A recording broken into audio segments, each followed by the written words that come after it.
नमस्कार, मी वासुदेव सत्रे, ज्योतिष आणि वास्तुशास्त्र तज्ञ। आपण आजचं पंचांग पाहूया।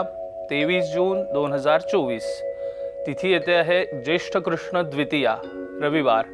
नक्षत्र येत आहे पूर्वाषाढा, ब्रह्मा योग आहे आज। शुभ वेळ जी आहे तो आजचा संपूर्ण दिवस चांगला आहे, त्यामुळे कुठलेही शुभ कार्य करायचं असेल तर आजचा दिवस जो आहे तो चांगला आहे। हे होतं आजचं पंचांग।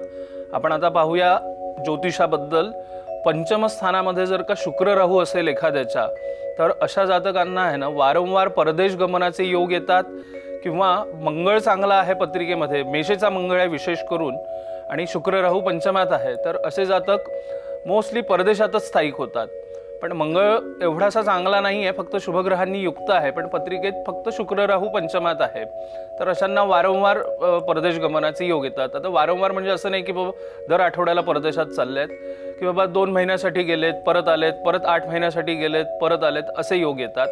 किंवा परदेशाशी संबंधित अशा लोकांचा उद्योग किंवा व्यवसाय असतो, किंवा नोकरीनिमित्त सुद्धा त्यांना असे परदेश गमनाचे वारंवार योग येत असतात। आता या उलट आपल्याला भारतात जर बघायचं झालं, जसं मी मगा बोललो की मंगळ नाही आहे मेषेचा, पण मंगळ शुभ ग्रहांनी युक्त आहे आणि पंचमात शुक्र राहू आहे, तर अशा लोकांचा आपल्या राहत्या देशामध्ये त्यांना खाण्यापिण्याचा जो उद्योग असतो, विशेष करून आपण म्हणू शकतो हॉटेल, तर हा उद्योग जो आहे या उद्योगामध्ये बऱ्यापैकी यश मिळतं। तर पंचमातला शुक्र राहू आपल्या पत्रिकेमध्ये आहे का हे बघून घ्यावं, आणि अशा लोकांनी जे आता भारतात आहेत त्यांनी आपलं खाण्यापिण्याचा उद्योग सुरू करावा।